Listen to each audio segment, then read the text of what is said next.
ओम शांति। ओम शांति। सभी बहनें यहाँ पर आकर चार्ज तो हो ही गई है ना। चार्ज। मुझे आपसे कुछ उमंग उत्साह की बातें करनी है आज। क्लासेस तो आपने बहुत सुन ली, आप भी कराते हैं।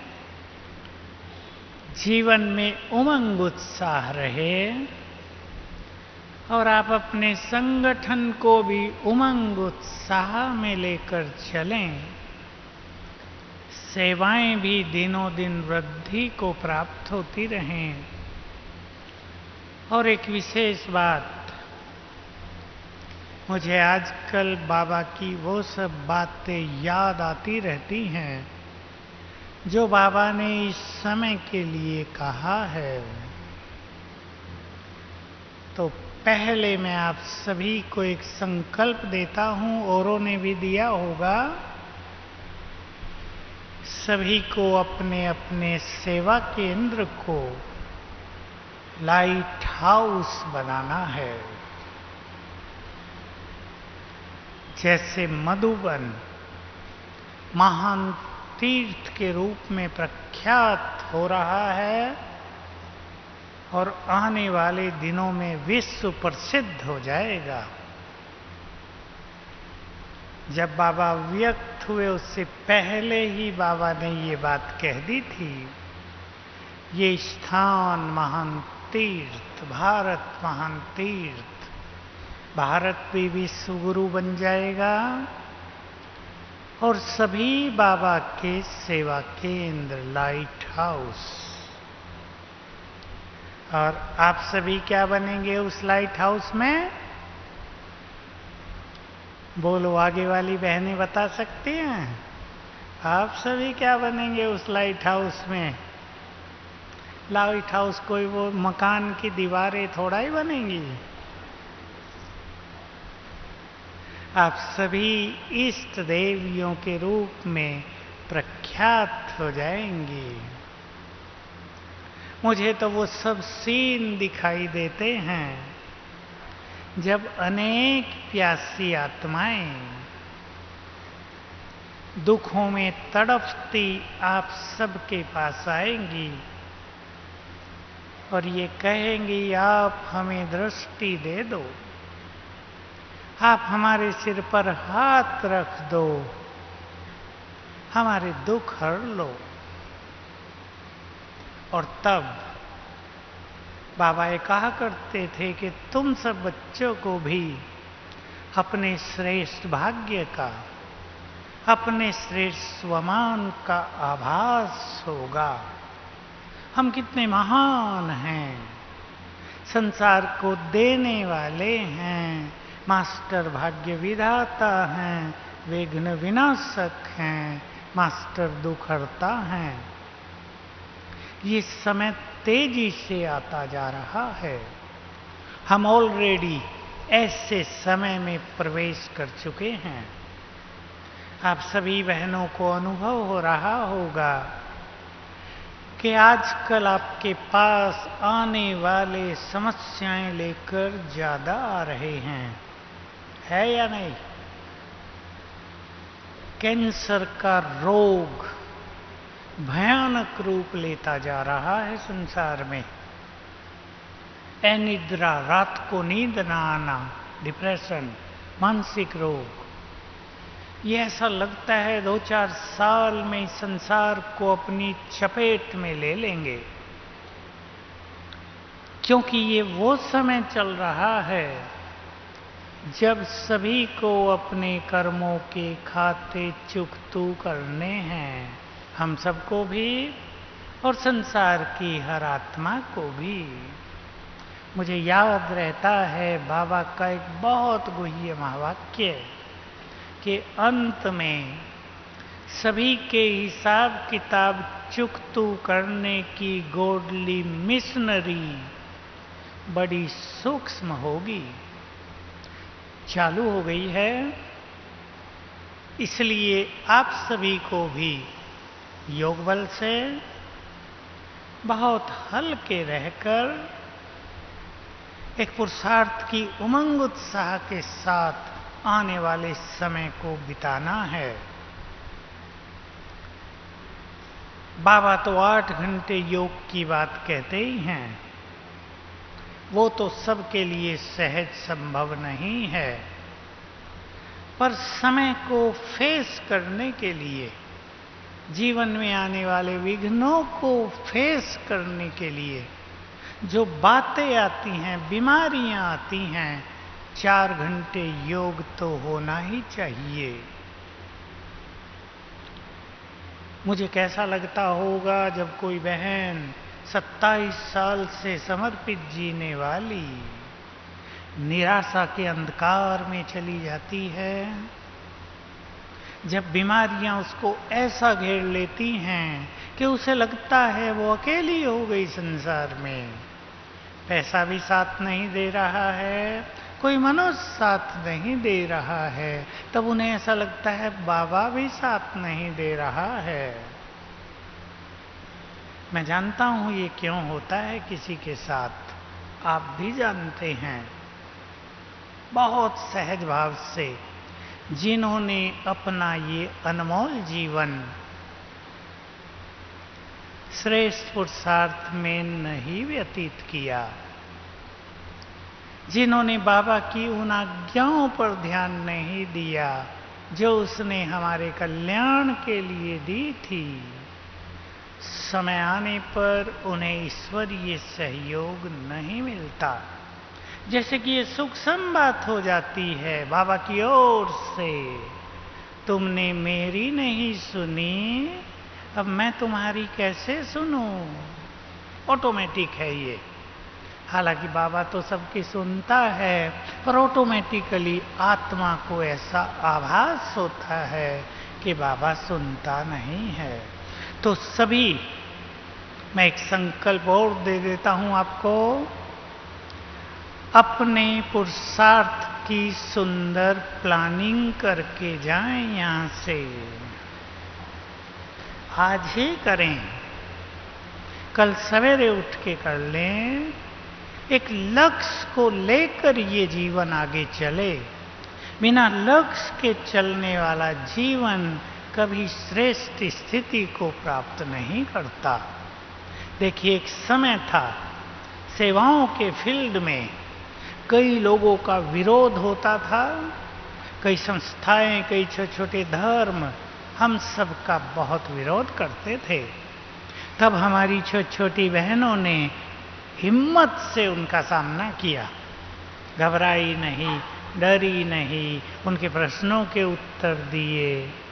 अब संसार की ओर से ये विरोध समाप्त हो चुका है। अब माया का अंतिम विरोध, समस्याओं की बाधाएं, शारीरिक रोगों की, व्याधियों की बाधाएं सामने खड़ी हैं। सभी अपने को तैयार करें और अपने अपने सेवा स्थान को भी लाइट हाउस बनाएं। ऐसा समय आ रहा है जब संसार की आत्माओं को यह आभास होगा क्लियर, इस स्थान से हमें प्रकाश मिल रहा है, यहाँ से हमें शांति की तरंगें आ रही हैं, यहाँ से हमें सहारे का अनुभव हो रहा है। तो सभी एक प्लान बनाएं, हम अपने स्थानों को लाइट हाउस कैसे बनाएंगे। मैं एक ही सुंदर बात सुना देता हूं। अब से 45 साल पहले अव्यक्त बाबा मधुबन निवासियों से मिलते हुए एक सुंदर बात कह गए थे, एक दिन आएगा ये मधुबन जादू की नगरी बन जाएगा। लेकिन साथ में जोड़ा, ये कब बनेगा?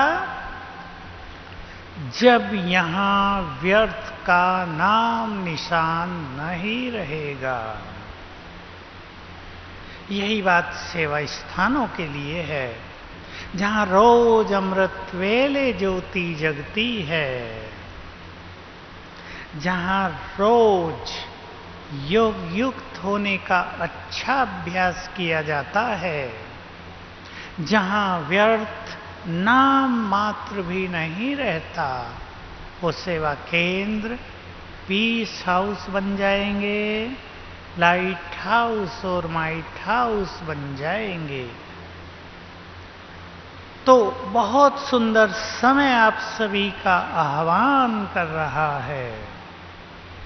अपने पास ये संकल्प बहुत पावरफुल ढंग से रख लो, लिख लो।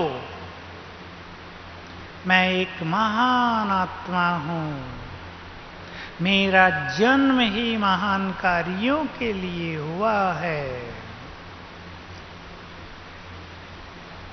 समय मेरा आह्वान इंतजार कर रहा है, हमें इसके लिए अपने को तैयार करना है, ढीले होने का समय नहीं है। कई लोग हमसे पूछते हैं, आपसे पूछते होंगे, बाबा कितने सालों से कहता आता है विनाश विनाश, होता तो है ही नहीं। कई लोग ढीले हो रहे हैं, आपके सेंटर्स में भी कई लोग ढीले हो रहे होंगे। निश्चित रूप से ये निश्चय की परीक्षा का समय चल रहा है।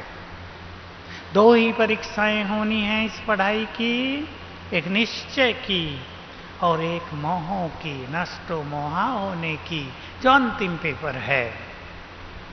मैं उसके लिए एक सच्ची घटना आप लोगों को सुनाना चाहूंगा। मुझे वहां की बहनों ने कहा, ये घटना आप सब बहनों को सुना दिया करो, ताकि हमारी बहनें इन चीजों से सावधान रहें। एक सच्ची घटना जो अभी अभी घटित हुई है, मैं लास्ट में लूंगा उसको। तो निश्चय की परीक्षा भी हो रही है, समय का भी लोग इंतजार कर रहे हैं, लेकिन आप सब जानते हैं किसी भी संस्कार को मूल से नष्ट करने के लिए लंबे काल की साधना की जरूरत होती है। संपूर्ण प्योरिटी की मंजिल तक पहुंचने के लिए लंबी साधनाओं की जरूरत पड़ती है। अपने जीवन को लाइट हाउस फरिश्ता बनाने के लिए बहुत लंबी साधनाओं की जरूरत है, वो 2-4 साल में नहीं होता। इसलिए बाबा हमें समय दिया, लेकिन अब ऑलरेडी मैं तो ये कहता हूं कि हम सभी विनाश काल में प्रवेश कर चुके हैं, ऑलरेडी कर चुके हैं। अलग अलग ढंग से विनाश होगा और 2020 के आसपास से इसकी प्रक्रिया बहुत तेज हो जाएगी, जो कई साल तक चलेगी। तो पुरुषार्थ का अंतिम अवसर हमारे सामने है, क्योंकि जब ये खेल बदलने लगेगा तब पुरुषार्थ हो नहीं पाएगा। मैं आप सभी को उमंग के लिए एक बड़ी सूक्ष्म बात बाबा की याद दिला देता हूं। आप में से कई बहनों ने सुनी होगी, अव्यक्त महावाक्यों से है ये। तुम सभी पूर्वज हो। बहुत ध्यान से सुन लें, ये पुरुषार्थ के लिए बहुत ही सुंदर प्रेरक बात है। सभी धर्मों की आत्माओं के तुम पूर्वज हो। तुम्हारे पुण्य कर्मों का बल संसार की सभी आत्माओं को मिलता है। सोच लें अच्छी तरह, तुम्हारे पुण्य कर्मों का बल संसार की सभी आत्माओं को मिलता है, इसलिए उसका फल भी तुम्हें पदम गुना मिल जाता है। जो श्रेष्ठ पुरुषार्थी यहां बैठे हैं वो ध्यान दें, आपका एक एक संकल्प संसार तक पहुंचता है। आपकी श्रेष्ठ प्योरिटी का बल संसार को मिलता है। जितने हम योग युक्त रहते हैं, उसके सुंदर वाइब्रेशंस संसार की अनेक आत्माओं को सहारा देते हैं। इसलिए अपने को बहुत महान बनाने की आवश्यकता है। छोटी मोटी बातों में जीवन व्यतीत कर देना ये हमारी बुद्धिमानी नहीं है। मेरे साथ अब सभी एक गहन चिंतन करें। चिंतन करेंगे, सभी बिल्कुल अंतर्मुखी हो जाएं। हम सभी ने, आप सभी बहनों ने विशेष, भाइयों से कहीं ज्यादा आप सभी ने त्याग किया है। ठीक है, आपको इसका नशा तो नहीं रहना चाहिए कि हमने त्याग किया है, पर आपका त्याग बहुत बड़ा है। अपने त्याग को महत्व दें। चिंतन करेंगे गहराई से। अपने त्याग को सभी महत्व दें। देखो, आज की मुरली इसी पर थी सवेरे। संसार से कोई कामना नहीं। आप सबने अनेक कामनाएं छोड़ दी हैं, उनका आपको भी पता नहीं है। बहुत कामनाएं हैं संसार में, मनुष्यों के मन में, बहनों के मन में, संसार में बहुत इच्छाएं रहती हैं। आप सब उनको एक किनारे कराए हो, ये मार्ग अपना लिया। अगर आपको लगता है हमने तो कुछ भी त्याग नहीं किया, तो विकारों का त्याग संसार में सबसे बड़ा त्याग है। इस त्याग के समक्ष राजाई का त्याग भी कहीं ठहरेगा नहीं। श्वेत वस्त्र धारण कर लेना, अपने जीवन को समर्पित कर देना ईश्वरीय कार्यों के लिए, अपने लिए कुछ न चाहना, ये बहुत बड़ी चीज है। ध्यान दें सभी अपने पर। अपनी छोटी मोटी इच्छाओं को समाप्त कर दें। ऐसा जीवन बना दें कि मुझे अपने लिए तो कुछ भी नहीं चाहिए। मेरा जीवन परोपकार अर्थ है। मेरा जीवन विश्व कल्याण अर्थ है। ज्ञान देने के साथ साथ सबको हमें वाइब्रेशंस भी देने हैं, रास्ता भी दिखाना है, मदद भी करनी है। तो त्याग निष्फल न जाए, ये आप नोट कर लें और इस पर चिंतन करें। सब कुछ छोड़कर यदि सब कुछ प्राप्त न किया, तो त्याग जीवन में सूखापन ले आएगा। अपने मन को उमंगों से भरें। सब कुछ छोड़ दिया है, अब सर्व शक्तियों से अपना श्रृंगार करेंगे। संसार की सभी अभिलाषाओं को छोड़ दिया है, पवित्रता का मार्ग अपना लिया है। अब पवित्रता के बल से बाबा के इस महान कार्य को संपूर्ण करेंगे। बहुत बड़ा बल है पवित्रता का। प्रकृति की आंतरिक शक्ति है पवित्रता। हम सब की पवित्रता देव कुल की आत्माओं को आकर्षित करके बाबा के पास लाती है। वैल्यू दें अपनी पवित्रता को आप। और एक बात जो मैं कई बार सुना चुका हूं, जिन्होंने नहीं सुनी हो उनके लिए फिर से, कोई आत्मा बहुत अच्छी पवित्रता धारण करके यदि व्यर्थ में रहती है, तो उसके पास पवित्रता का बल नहीं होता। पवित्रता तो होती है, पर पवित्रता का बल नहीं होता। ध्यान देंगे इन बातों पर। पवित्रता अपनाने के बाद छोटी मोटी बातों में रह जाना, अपनी महान स्थिति को छोटी बातों से विचलित कर देना, अपनी खुशी को नष्ट किए रखना, अपने योग को नष्ट कर देना, ये बुद्धिमानी नहीं है।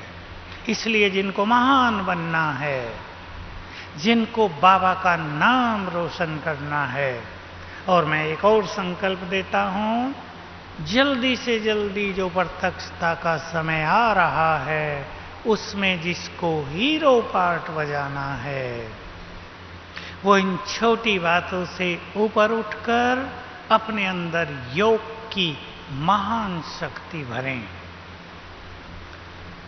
बाबा सुनाया करते थे,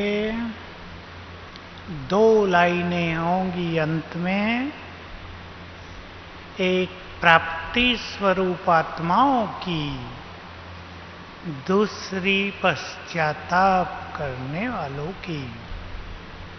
तो सभी अपने मन में गहन चिंतन करेंगे, हमने त्याग किया है तो जब इस संसार से जाएंगे वाह वाह करते हुए जाएंगे, खाली हाथ नहीं सब कुछ प्राप्त करके जाएंगे, संसार को बांटते हुए जाएंगे। सभी बहनें चिंतन करें, हम संसार को देने वाले बन जाएं, हम संसार के काम आ जाएं तो हमारा त्याग सफल हो जाए। बोलो बहनों को ये बात स्वीकार है? संसार के काम आ जाएं। आप आ गए हैं लेकिन आने वाले समय में बहुत जरूरत पड़ेगी। दूसरा कार्य होगा, बाबा व्यक्त में भी और साकार में भी कहते आए, जब विनाश शुरू होगा तो बाबा अपने बच्चों को साक्षात्कार में इतना मस्त रखेगा कि पता ही नहीं चलेगा कब विनाश हो गया। तो बहुत सारे लोग होंगे साक्षात्कार करने वाले और कुछ होंगे कराने वाले। आप सोच लें, हम करके ही तृप्त हो जाएंगे या कराने वाला बनना चाहते हैं? त्याग को सफल करना है महान प्राप्तियां करके। बीच में ही एक बात और मुझे याद आ गई, बहुत बहनें आती हैं, हमारी सेवाएं नहीं बढ़ती हैं। आजकल ये भी बहुत हो रहा है, पुराने विदाई लेते जा रहे हैं, नए आते जा रहे हैं। सेवा केंद्र की संख्या तो बढ़ती जाएगी, कम नहीं होगी, पर पुरानों को विदाई लेना भी तो अच्छा नहीं है। क्यों विदाई लेते हैं लोग? 20 साल ज्ञान में चले अब हम, भाग्य पूरा हो गया। लेकिन ये तो हम कह के अपने को संतुष्ट कर लेते हैं। असली चीज है, जो आत्माएं साधना नहीं करती वो माया को नहीं जीत सकती, मायावश होके लोग जाते हैं।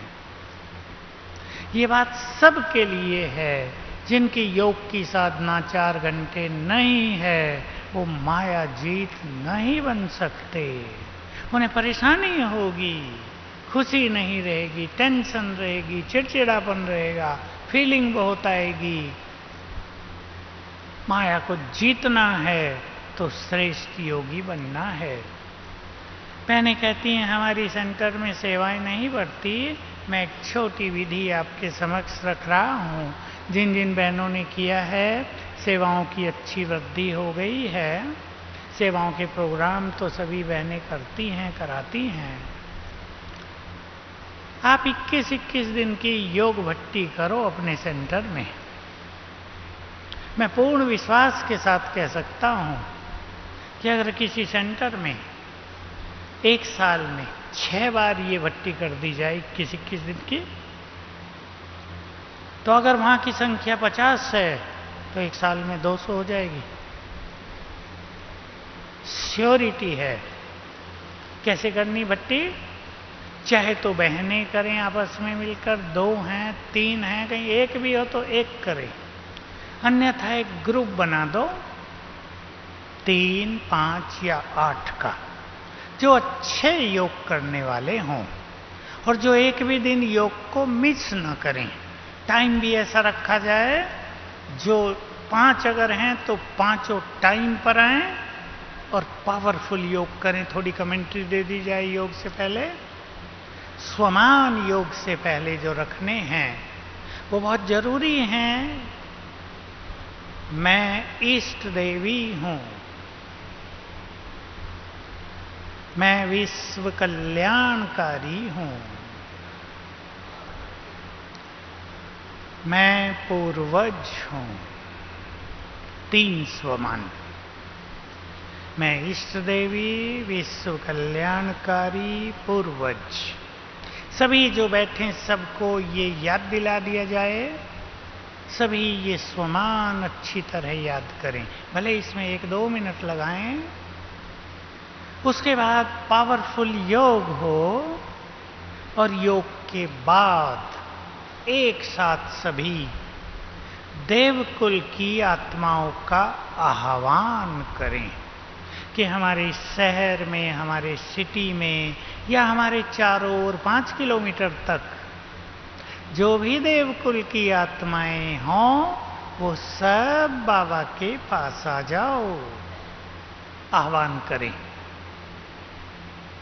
आत्माओं को आकर्षण होगा क्योंकि समय ऐसा आ गया है। देवकुल की आत्माएं बाबा के पास आना चाहती हैं, उनके अंदर से जागृति हो रही है। हमारा थोड़ा सा आह्वान उनको खींच कर ले आएगा। समय आ गया है उनका। और इसके अलावा जहां रोज सवेरे अच्छा योग होता है, योग के बाद आपको फिर देवकुल की आत्माओं का आह्वान करना चाहिए। अगर आपके पास छत है और वहां जाने को है, छत पर जाकर देवकुल की आत्माओं का आह्वान करो। एक चीज और याद दिला दूं, बहुत इंटरेस्टिंग, बहुत पावरफुल। आप सब में से किसी ने उस चीज को नोट किया हो।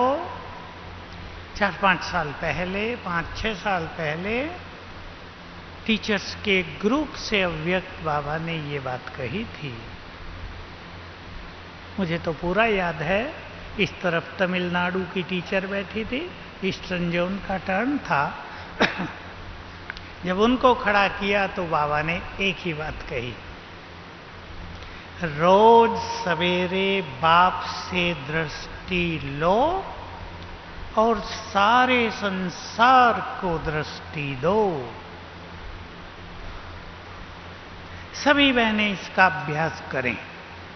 इससे भी देवकुल की आत्माओं को आकर्षण होगा।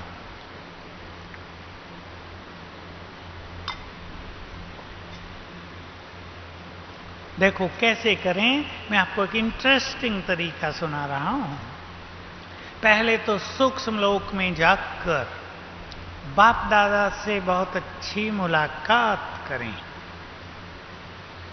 सिंपली हम सूक्ष्म लोक में हैं, ब्रह्मा बाबा सामने हैं, उसका बहुत तेजस्वी स्वरूप देखेंगे जिनके अंग अंग से गोल्डन लाइट फैल रही है।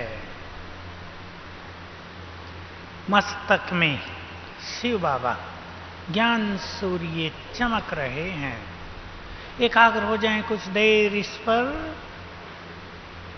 उसके बाद बाबा दृष्टि दे रहे हैं। आधा मिनट दृष्टि ले लें बाबा की। बहुत क्लियर फीलिंग हो। बाबा से दृष्टि ली, बाबा ने हाथ सिर पर रख दिया, 1000 भुजाएं फैला दी, वरदान दिया और फिर संसार को दृष्टि दें। बस 2 सिंपल तरीके हैं। या तो अपने सामने ग्लोब को इमर्ज करें, विश्व का गोला, और दृष्टि दें गोले को। या बहुत इंटरेस्टिंग,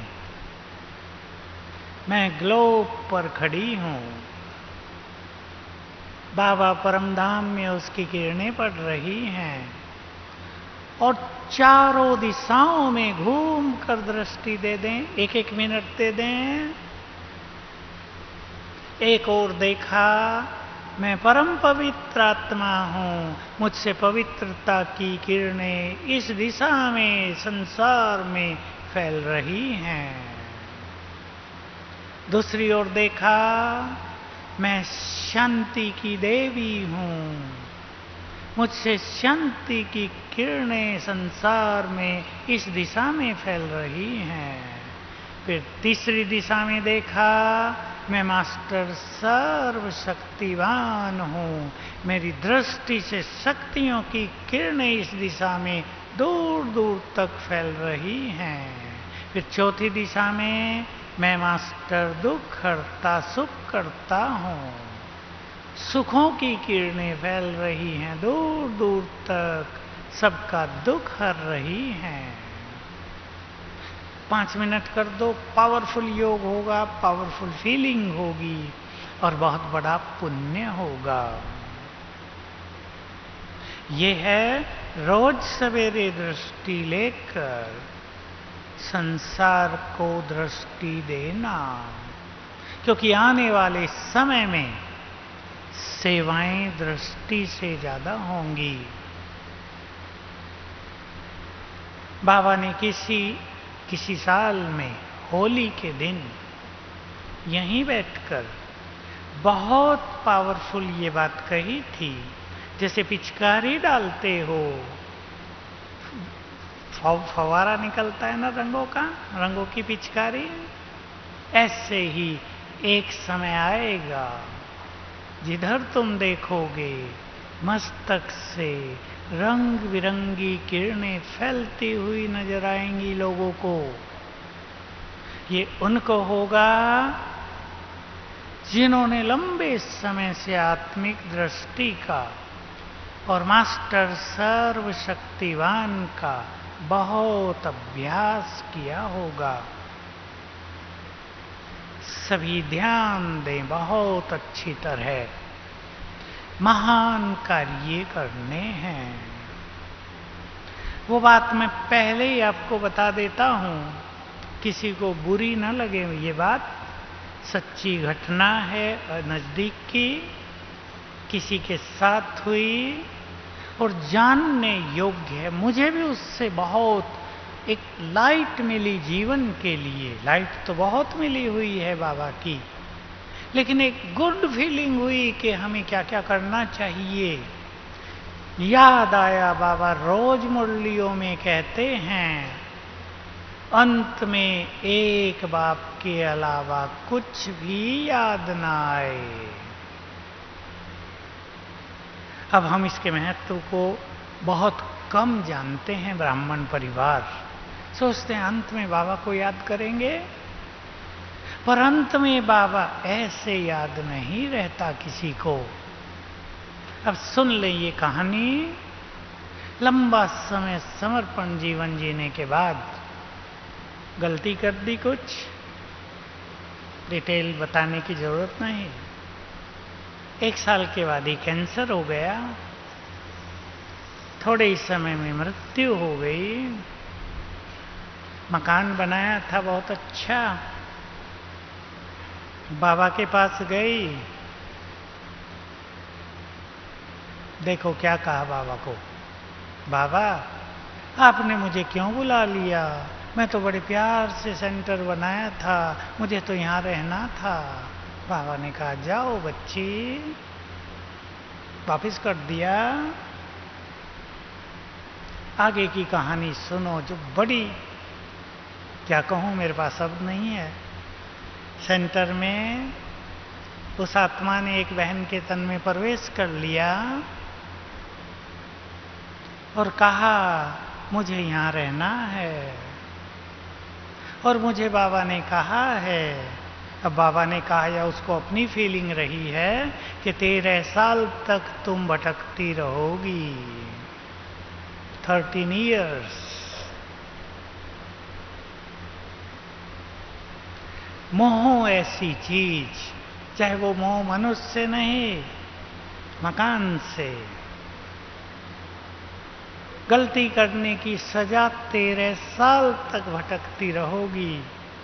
और वंडरफुल बात जो मैं तो जानता हूं, आप सबको भी जानना चाहिए, 5 आत्माएं और उसके साथ थी।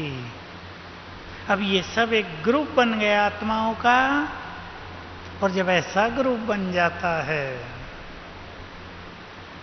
तो वो आत्माएं उसे भटका देती हैं। जीवन दुर्गति, जीवन तो है ही नहीं, वो समय दुर्गति में।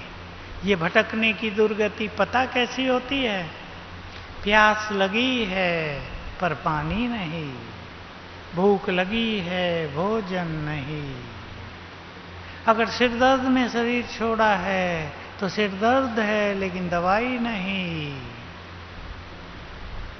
बहुत बड़ी दुर्गति होती है सुसाइड करने वालों की और इस तरह भटक जाने वालों की। तो हम सभी इससे सीख लें, समय हमें ये आवाज दे रहा है, चारों ओर से डिटैच होकर निमित्त और निष्काम भाव धारण करके अपने चित्त को निश्चल और निर्मल बनाएं। बहुत बड़ी प्राप्तियों का समय चल रहा है। ईश्वरीय सुखों में हम अपने को तृप्त कर सकते हैं, इतने शक्तिशाली बन सकते हैं जो संसार को शक्तियां बांटें। लेकिन अभी 4 दिन पहले वरदान में आ गया था, अगर व्यर्थ रहता है तो बहुत पुरुषार्थ करने वालों को भी शक्तिशाली स्थिति का अनुभव नहीं होता है। तो सभी इस चीज पर बहुत अधिक ध्यान देंगे। समय चैलेंजिंग आता जा रहा है। मैं आपको कह रहा था, आपके पास जो लोग ज्ञान लेने आते हैं वो समस्याएं लेकर बहुत आते हैं। डिप्रेशन वाले आते हैं, कैंसर वाले आते हैं, इस आस के साथ आते हैं कि यहां से हमें मदद मिलेगी। जब मनुष्य को मेडिकल साइंस जवाब दे देती है तब वो हम सब के पास आते हैं। तो आप सभी को ज्ञान देने के तरीके को भी सूक्ष्म करते चलना है। मैं सभी बहनों को कहता हूं, और बहुत जगह बहनों ने कर लिया है, कि वही कोर्स जो अब से 55 साल पहले तैयार किया था अब वो प्रभावकारी नहीं रहा है। सब कुछ बदलता है, समय के साथ हमारा ज्ञान देने का तरीका भी बदल जाना चाहिए। हम वही सुना रहे हैं जो अब से 50 साल पहले सुनाते थे, आत्मा का लंबा चौड़ा ज्ञान। उसको सुन के लोग बोर होते हैं, आत्मा की प्रैक्टिस तो भूल ही जाते हैं। ज्ञान थोड़ा दें, अनुभव ज्यादा कराएं। बहुत बहनों को मैंने कहा इस कोर्स को सूक्ष्म रूप से नए ढंग से तैयार करो, और बहनों ने कर लिया और उसके परिणाम बहुत सुंदर हो गए। जैसे आप आत्मा का लेसन दे रहे हैं, अब आत्मा में मन बुद्धि संस्कार, अब उसे आत्मा का थोड़ा सा ज्ञान देकर मन बुद्धि संस्कारों पर ले आओ। संस्कारों को कैसे बदलें, कौन से संस्कार परिवारों की सुख शांति को नष्ट कर रहे हैं, कौन से संस्कार ऐसे हैं जिससे बुद्धिमान मनुष्य जीवन का सुख नहीं ले पा रहा है। मन पर आ जाओ, मन के संकल्प कैसे होने चाहिए, हमारे अपने ही संकल्प सुखों दुखों का कारण है। क्या सोचें क्या न सोचें, उनको इंटरेस्ट होगा इसमें। अपनी बुद्धि को एकाग्र करने के लिए बुद्धि में जो गंदगी भरी है उसको कैसे निकालें। तो प्रैक्टिकल जो आत्मा का ज्ञान है प्रैक्टिकल जीवन से जुड़ जाएगा, तब उन्हें इंटरेस्ट पैदा होगा। अब आप सुना रहे आत्मा सो परमात्मा नहीं है, उन्हें इससे क्या मतलब। वो कहेंगे हमने तो सुना भी आज ही है कि आत्मा सो परमात्मा ने, हमें ये भी नहीं पता आत्मा सो परमात्मा है या नहीं है, दोनों से ही कोई लेना देना नहीं है। आजकल की विशेष करके जो नई पीढ़ी है उसे तो ये भी नहीं पता गीता ज्ञान भी किसी ने दिया था, कि अर्जुन को दिया या श्री कृष्ण ने दिया या राम ने दिया, उन्हें कुछ पता नहीं इसका। उन्हें तो जो हम बताएंगे एक सच्चा और प्रैक्टिकल ज्ञान, उसको वो स्वीकार कर लेंगे।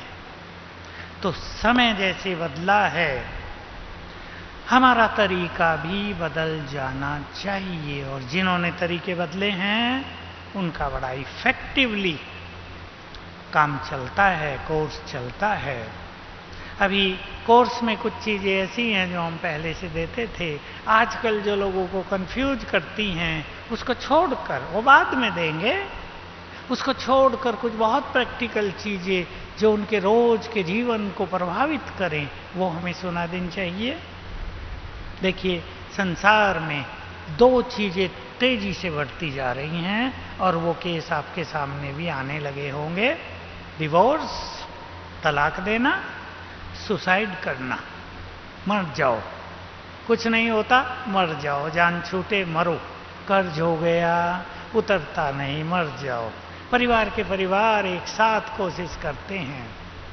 आप सभी को ज्ञान इस ढंग से देना है कि लोग मरने जा रहे हों और वापिस आके योगी बन जाएं। हो सकता है या नहीं? मेरे पास फोन आते हैं, पीछे एक का फोन आया, भाई जी मैं रेल के नीचे आ गई हूं कटने के लिए,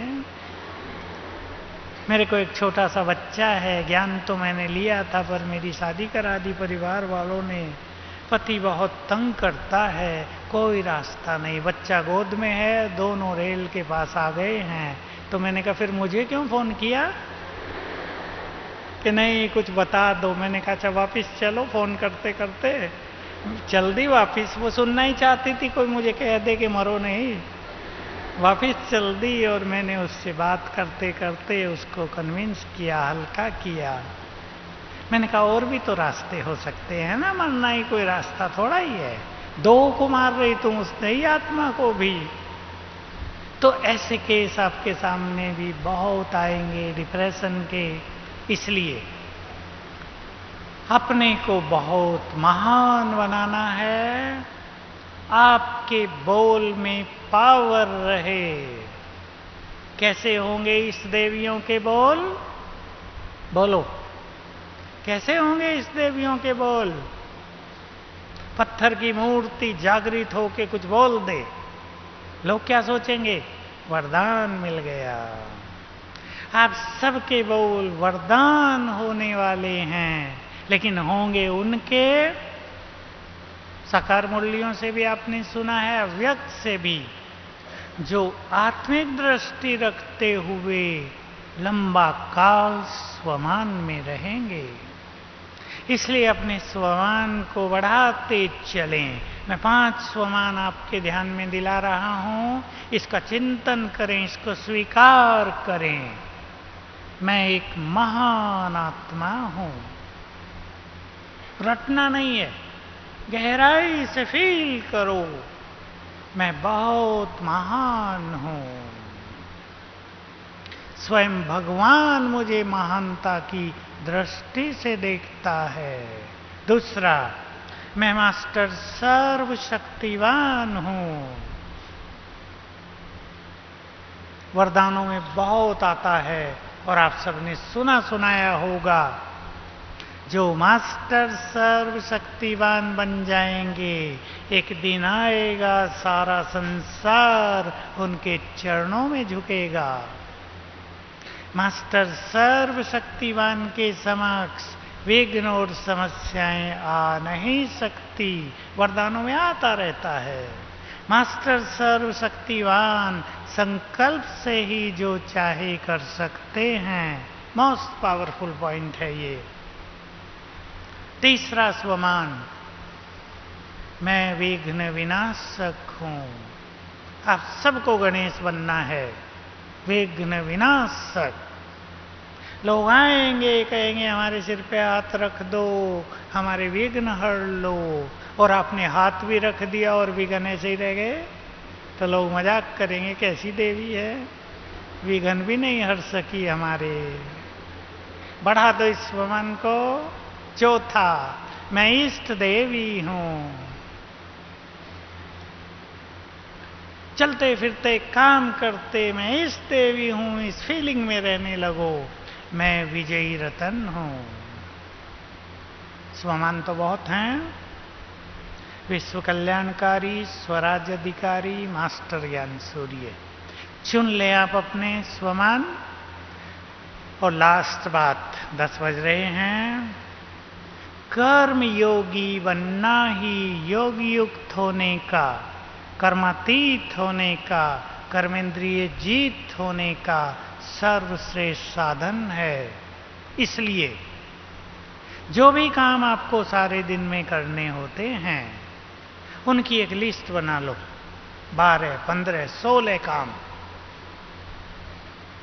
और हर कर्म में अलग अलग अभ्यास फिक्स कर दो। मान लो आपको अपने सेवा केंद्र की सफाई करनी है, अभ्यास कर दो मैं इष्ट देवी हूं, इष्ट देवी बनकर सफाई करो, तो आपके मंदिरों की बहुत सफाई रहेगी द्वापर युग के बाद।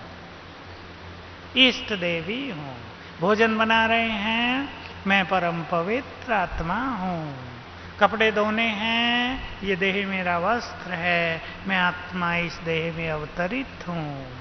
कोर्स करा रहे हैं, मैं इस देवी हूं, ये आत्मा आई है। क्लास करा रहे हैं, मैं मास्टर सर्वशक्तिवान हूं, बाबा मेरे साथ है, आओ आप सुनाओ मुरली। अलग अलग अभ्यास कर दो, फिक्स करो, अपनी प्लानिंग करो, और देखो योग कितना सुंदर होगा, और आपका जीवन अनेकों के लिए प्रेरणा। और जिस बहन की जितनी सुंदर स्थिति, उसकी सेवाएं उतनी ही महान होंगी, और बाबा आप सब पे गर्व करेगा। आप सब भरपूर होकर जा रहे हैं भट्टी से, सदा खुशी और आनंद में निर्विघ्न बनकर रहना, बस ऐसा जीवन बना लेना। ओम शांति।